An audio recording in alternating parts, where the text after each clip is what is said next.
তোমাকেই খুঁজছে বাংলাদেশ, এই দিনটিরই প্রতীক্ষায় আমি ছিলাম। শুধু তোমারই জন্য আমি হাজার হাজার বছর প্রতীক্ষা করিতেছি।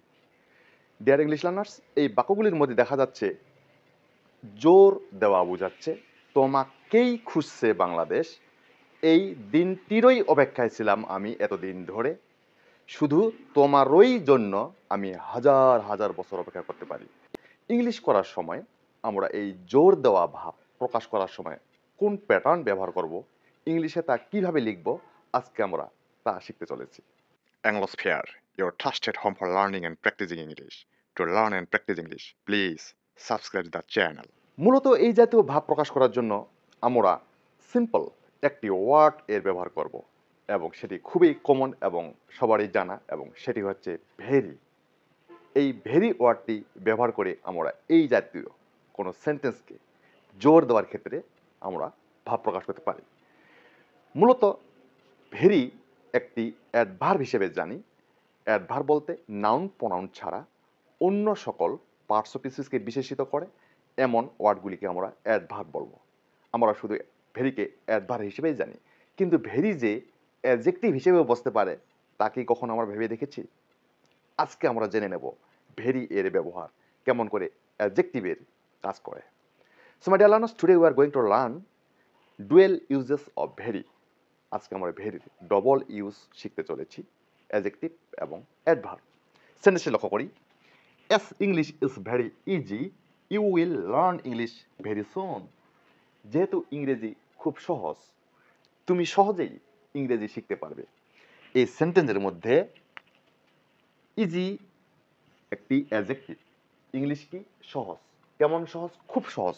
এই খুব ওয়ার্ডটি, ভেরি ওয়ার্ডটি ইজিকে মডিফাই করলো, অর্থাৎ অ্যাডজেক্টিভকে মডিফাই করলো। অ্যাডজেক্টিভকে যেহেতু মডিফাই করলো, তাই এটিকে আমরা এখানে অ্যাডভার্ব ধরে নেব। এই ভেরি এখানে adverb. As English is very easy, you will learn English very soon. তুমি শীঘ্রই ইংলিশ শিখতে পারবে। সুন বলতে শীঘ্রই, এটা অ্যাডভার্বিয়াল অফ টাইম, এখানে অ্যাডভার্বকে বিশেষিত করলো। একটি অ্যাডভার্ব আরেকটি অ্যাডভার্বকে বিশেষিত করতে পারে, বিধায় ভেরি এখানে অ্যাডভার্ব এবং সুন এখানে অ্যাডভার্ব। তাহলে আমরা প্রাথমিকভাবে জানি ভেরি একটি অ্যাডভার্ব, কারণ নাউন প্রোনাউন ছাড়া অন্য কোনো পার্টস অফ স্পিচকে ভেরি সহজেই মডিফাই করতে পারে। ভেরিকে কখনো আমরা অ্যাডজেক্টিভ হিসেবে দেখি নেই, আজকে আমরা দেখে নেব। তাই আমরা আজকে শিখতে চলেছি dual uses of very, very double uses, the mysterious uses of very এবং স্পোকেন ইংলিশ ফ্রি। আমরা বেসিক ইংলিশ গ্রামারের শেখার পাশাপাশি স্পোকেন ইংলিশ গ্রামার শিখে নেব। এখানে দুইটি সেন্টেন্স দেওয়া রয়েছে, এরপরেও আরও কিছু গুরুত্বপূর্ণ স্পোকেন ইংলিশের সেন্টেন্স আমরা লিখব এবং শিখব। আর ইংরেজি শিখে থাকলে চ্যানেলটিকে সাবস্ক্রাইব করে দিন। এই লোকটি গতকাল আমাকে ফোন করেছিল। খুব সিম্পল ইংলিশ। এই লোকটি গতকাল আমাকে ফোন করেছিল। কে ফোন করেছিল? এই লোকটি। তার জন্য ইংলিশ নেব আমরা দিস ম্যান। দিস ম্যান, এই লোকটি। ভার্ব নিব, উল্টো ফোন করেছিল, অর্থাৎ এটা আমরা ফোনটাকে ভার হিসেবে ব্যবহার করলাম, যেহেতু past tense phoned. This man phoned me, আমাকে ফোন করেছিল। কখন? গতকাল। Yesterday, yesterday. This man phoned me yesterday, গতকাল এই লোকটি আমাকে ফোন করেছিল। এখন দেখি এই লোকটি গতকাল আমাকে ফোন করেছিল। লোকটিকে কিন্তু আমি এখানে এমফেসাইজ করলাম, স্ট্রেস করলাম, জোর দিলাম।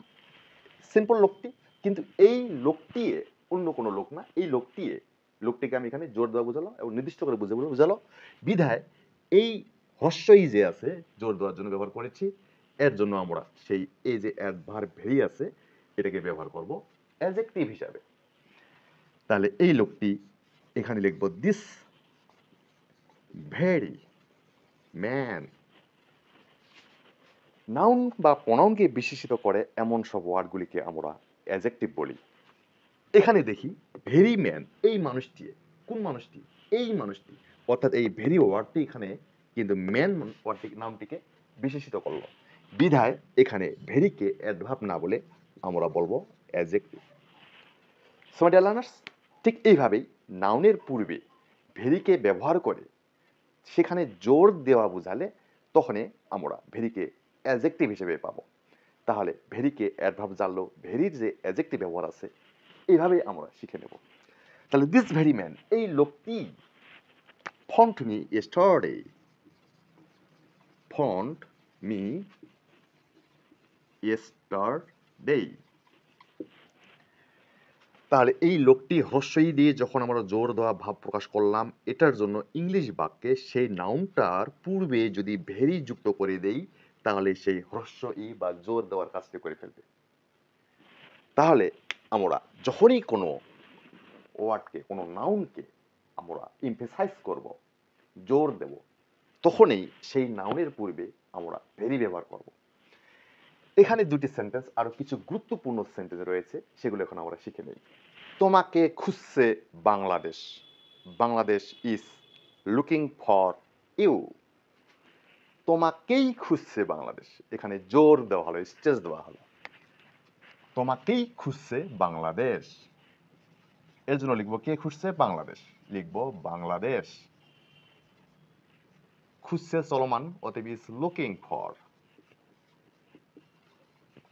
বাংলাদেশ ইজ লুকিং ফর, খুঁজছে তোমাকেই।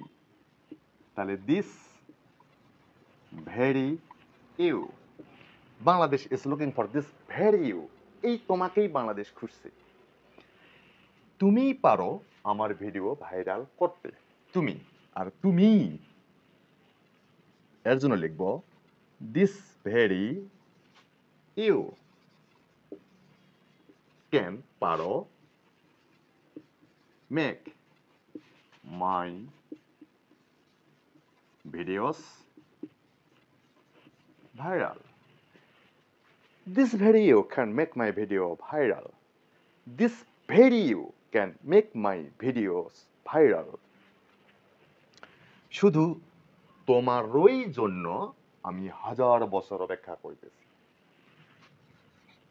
I have been, যেহেতু হাজার বছর ধরে অপেক্ষা করতেছি, সময়ের উল্লেখ আছে, তার জন্য আমরা পারফেক্ট কন্টিনিউ করব।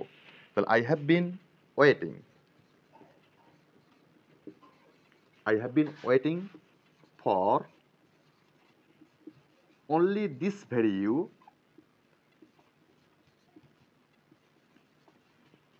I have been waiting for only this very you, হাজার বছর ধরে, for thousand